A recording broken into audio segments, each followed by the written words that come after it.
दोस्तों, क्या आप जानते हैं भानगढ़ किले जहां पर सूर्यास्त के बाद प्रवेश करना वर्जित है, यानी कि मना है। वहां एक फोटोग्राफर ने पूरी रात गुजारी थी, लेकिन सुबह उसका कैमरा तो मिला, लेकिन उस फोटोग्राफर की कोई भी बॉडी वहां नहीं मिली। क्या हुआ, कैसे हुआ दोस्तों, सब कुछ कहानी में डिटेल्स से समझते हैं।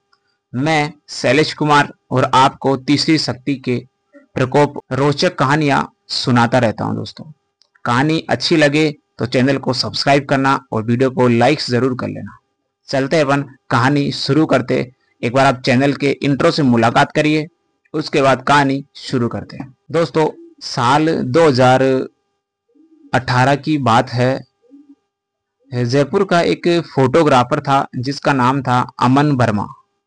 वो वानगढ़ के किले में पुराने खंडर और रात के डरावने सीन लेने के लिए उस वानगढ़ के किले में विजिट करने आया था, यानी कहे तो घूमने आया था। दोस्तों, अमन के दोस्तों ने उसे काफी समझाया और कहा, भाई ये जगह जो है ना यार, वहां पर रात के समय रुकना मना है। यानी रात में उस खंडर के अंदर, उस भानगढ़ के किले के अंदर किसी को भी नहीं रुकने दिया जाता सूर्यास्त के बाद, क्योंकि वहां पर इंसानों का वास नहीं, रात के सूर्यास्त होने के बाद आत्माओं का वास होता है। काफी उसे समझाया उनके दोस्तों ने, लेकिन वो नहीं माना और उसने, यानी कि अमन ने, हंसते हुए इन सभी बातों को मजाक में ले लिया कि भूत प्रेत कुछ नहीं होता, ये सब कहने की बातें होती है, ये सब अंधविश्वास है। दोस्तों, करीबन शाम पौने 6 बजे, 6 बजे के जो गार्ड थे वहाँ के, उन्होंने पूरे किले में घूमकर जो भी कोई विजिट करने वाले आते हैं उन सबको बाहर निकाल दिया। लेकिन अमन एक टूटी सी दीवार के पीछे छुपकर वह दोबारा उस किले के अंदर घुस गया, क्योंकि उसे रात में फोटो लेनी थी, अच्छे सीन्स लेने थे। तो वह अपनी जान को बाजी लगाकर मतलब अंदर घुस गया। दोस्तों, अब क्या हुआ उसके साथ, कैसे हुआ, सब कुछ कहानी में डिटेल से समझते हैं। दोस्तों, उनके दोस्त बताते हैं कि उसके कैमरे में एक अच्छा मतलब नाइट विजन वाला लेंस भी था, जिससे क्या कि नाइट का जो व्यू होता है वो अच्छा आता है, यानी क्लियर ले सकता था वो। कोई भी वीडियो बनानी थी तो वो सब कुछ अच्छे से बना सकता था, उसके कैमरे में ये नाइट विजन लेंस था। दोस्तों, शाम हो गई। जो मेन लोक था, मेन गेट था, उस पे गार्डों ने ताला मार दिया। अमन उस किले के अंदर था। अब बाकी दोस्त थे वो सब चले गए। 9 बजे, 10 बजे, 11 बजे, रात के करीबन 12 बजे अमन ने एक हॉल के अंदर, एक मतलब बड़ा उस किले के अंदर एक बड़ा बरामदा है, जिसे हॉल कहे, जैसा आप समझ पाए। दोस्तों, तो उस किले के अंदर एक हॉल था। उस हॉल में मतलब करीबन 12 बजे उसने एक सफेद परछाई देखी जो हिल रही थी, मतलब सफेद कपड़े पहन रखे थे उसने। दोस्तों, मन ने अपना कैमरा उठाया और उस परछाई की थोड़ा जूम करके एक फोटो ली और उसने कैमरे को साइड में रख दिया, यानी स्टंट लग रहा था तो साइड में रख दिया और दीवार के सहारे वो बैठ गए। अब जैसे ही दोस्तों वो बैठा तो उस कैमरे के अंदर जो फोटो थी, वो जो फोटो ली थी वो ऑटोमेटिक जूम हो रही थी, और मतलब और जूम होते उस कैमरे में वो पास आती जा रही थी, मतलब ऐसे मानो कि जैसे पास आ रही हो ऑटोमेटिक ही। अमन ने तो कैमरा रख दिया था, वो दीवार के सहारे बैठ गया था, मतलब कि और कोई ऐसा व्यू दिखे, सीन दिखे जिसकी मैं फोटो लूँ, तो इसका वो वेट कर रहा था मतलब। लेकिन जो पहली फोटो थी उसने जैसे ली, उसके बाद वो ऑटोमेटिक जूम होने लगी। अमन के कुछ समझ में नहीं आया, उसने इग्नोर किया और वह आगे बढ़ गया। अब दोस्तों, करीबन 2:15 का टाइम हो रहा था और अमन मतलब बाकी और शॉट लेने के लिए, कहीं तो मतलब सीन्स के फोटो लेने के लिए वह उस महल में घूम रहा था। तो एक हॉल के पास से वह गुजरा, एक बड़ा सा दरवाजा था। दोस्तों, उस दरवाजे के पास से जैसे ही वो गुजरने लगा तो उस दरवाजे के पीछे एक अजीब आवाज आ रही थी। आवाज कुछ ऐसी थी जैसे कोई कुरच रहा हो। जैसे आपने देखा होगा कि जैसे अपन दीवार पे पेंट करवाते हैं तो उससे पहले वो जो काम करने वाले होते हैं वो कुछ घिसाई करते हैं। तो मतलब ऐसी कुछ ब्लेड से घिसाई करते हैं, ऐसी कुछ आवाज उसके पीछे आ रही थी जैसे कुछ काम चल रहा हो। जमीन में कुचरा जा रहा हो, मतलब ऐसे मिट्टी को हटाते सफाई का कुछ इस तरीके से कुछ काम चल रहा था, ऐसी कुछ आवाज आ रही थी दोस्तों। ये सारी बातें, ये सारी आवाजें उस कैमरे में रिकॉर्ड हो रही थी दोस्तों, वीडियो फॉर्मेट में। जैसे ही उसने उस टाइम इग्नोर किया और वो आगे बढ़ गया। अब कुछ आगे घूम के आया तो वो वापस उसी रास्ते से आया, उस बड़े गेट के पास से। तो जब वो वापस आया तो वो गेट अचानक से ही खुल गया। वो दरवाजा अचानक से खुला और उस गेट के पीछे जैसे ही वो खुला तो उसने अंदर देखा। अंदर देखा तो बिल्कुल उस रूम में एकदम अंधेरा था और हवाएं एकदम बिल्कुल बर्फ जैसी ठंडी ठंडी उस गेट की ओर से आ रही थी। कि कुछ समझ में नहीं आया।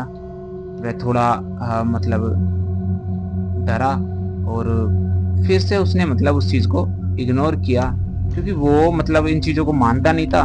तो मतलब जब तक, क्योंकि वो आंखों के सामने कुछ दिखेगी नहीं जब तक उसकी, तो वो डरने वाला नहीं था। तो वो इग्नोर करके और आगे बढ़ गया। फिर जैसे ही वो आगे बढ़ा तो अचानक से एक आवाज फिर आई उसे। तो वो वापस आया और उस कमरे के अंदर, मतलब कमरे का जो गेट है, उस कमरे के गेट पे मतलब उसने अपना कैमरे का स्टैंड रखा।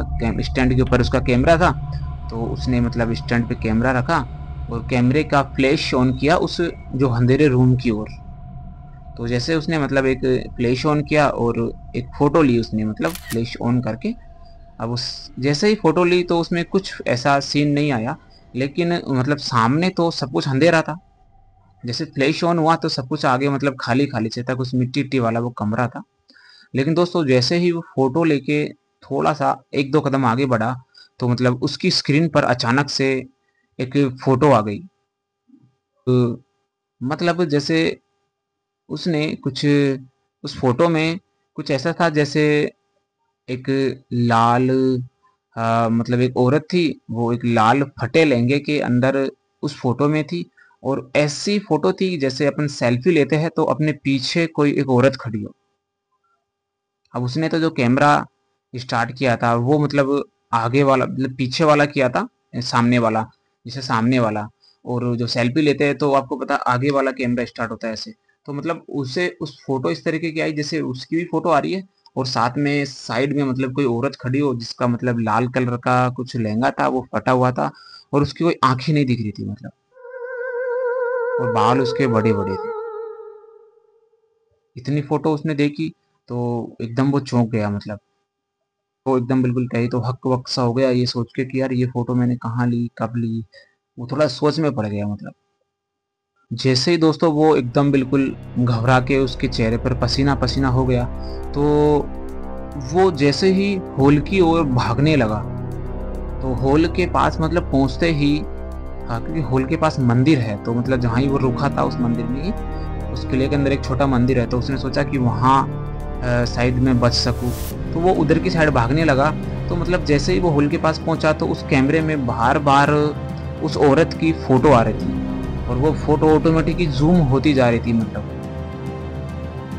बस इतना ही हुआ, उसके बाद कैमरा ऑटोमेटिक ऑफ हो गया। जब दोस्तों गार्ड ने मतलब उस हॉल के अंदर राउंड उस किले में, तो और उस हॉल में उस अमन का कैमरा मिला। और उस कैमरे की जब मतलब जाने के बाद उन्होंने रिसर्च की, दुकान पे ले गए चेक किया, तो उसमें आखिरी जो फोटो थी वो वही सेल्फी थी जो अमन और वो जो लाल फटे हुए लहंगे में औरत थी। दोस्तों उसका ओनली फॉर कैमरा मिला था, वो अमन जो था उसकी बॉडी का कोई पता नहीं था। और दोस्तों आज भी अमन कहाँ गया, वो जिंदा है, मरा हुआ है कैसा नहीं है दोस्तों, इसके बारे में कोई भी नहीं जान पाया। और उस जो किले है, भानगढ़ का किला, उस किले में भी काफी कैमरे लग रहे हैं दोस्तों, लेकिन एक भी कैमरे में उसकी कोई भी फोटो नहीं। जितनी रिकॉर्डिंग थी वो रिकॉर्डिंग ही थी। उसके बाद हॉल में आने के बाद क्या हुआ, कहाँ गया अमन, कोई पता नहीं चला दोस्तों उसका। दोस्तों वहाँ के गार्डों का और उस गांव के पास जो बुजुर्ग लोग रहते हैं, स्थानीय लोग रहते हैं, उनका यह कहना है कि आज तक जो भी सूर्यास्त के बाद इस किले के अंदर गया है वो आज तक कभी भी वापस नहीं लौटा। काफी ऐसी घटनाएं हुई है दोस्तों उस किले में, तो कोई भी वापस नहीं लौटा। किसी की डेड बॉडी जो होती है, यानी कि जो लाश वो गेट पे लटकी हुई मिलती है, तो किसी की उस होल के अंदर कहीं गड़ी हुई मिलती है, लेकिन दोस्तों अमन की जो बॉडी थी वो कहीं नहीं मिली। आज भी उसका कोई सुराग नहीं मिला दोस्तों। तो दोस्तों कहानी आपको कैसी लगी ये मैं आपसे नहीं पूछूंगा, लेकिन दोस्तों मैं इस कहानी के माध्यम से आप एक चीज भी आपके साथ शेयर करना चाहूंगा कि दोस्तों कभी कभी हम किसी भी जगह को इग्नोर कर देते हैं, फ्रैंक में ले लेते हैं दोस्तों, लेकिन ये कहानी सुनने के बाद आपको कुछ समझ में जरूर आया होगा दोस्तों कि कोई भी इंसान हमें कहाँ आने जाने के लिए मना करता है या किसी जगह के बारे में बताता है कि यहाँ ये चीजें हैं, तो दोस्तों उसे हमें मानना जरूर चाहिए।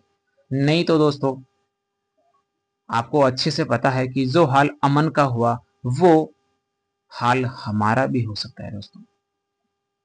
दोस्तों कहानी अच्छी लगी हो, आपको दिल को टच करी हो दोस्तों, तो दोस्तों वीडियो को लाइक करना, आपके दोस्तों तक शेयर जरूर करना, और हाँ चैनल को सब्सक्राइब जरूर कर लेना दोस्तों। और कहानी कैसी लगी कमेंट करके जरूर आपके इस दोस्त को बताना दोस्तों। तो दोस्तों अभी मैं आपसे अलविदा लेता हूं और मिलता हूं ऐसी ही एक सच्ची रियल कहानी के साथ। जब तक के लिए दोस्तों खुश रहिएगा और हर हर महादेव बोलिएगा।